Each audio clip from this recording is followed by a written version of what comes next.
องค์การกวดสอบแห่งรัฐได้กวดเห็นรายรับอยู่บางแขนงเช่นรายรับช่วยสหกรณ์รายรับทรัพย์สินของรัฐเงินกองทุนรัฐและอื่นๆมูลค่า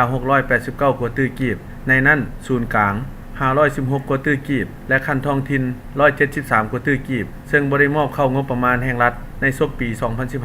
2015-2016ข้อมูลดังกล่าวได้ถูกเปิดเผยโดยท่านนางเวียงทองศรีพันดรประธานองค์การกวดสอบแห่งรัฐในกองประชุมสมัยสามัญเทื่อที่4ของสภาแห่งชาติชุดที่8วางบ่ดลมานี้ท่านนางเวียงทองศรีพันดรกล่าวว่าผ่านการจัดตั้งปฏิบัติแผนงบประมาณแห่งรัฐศกปี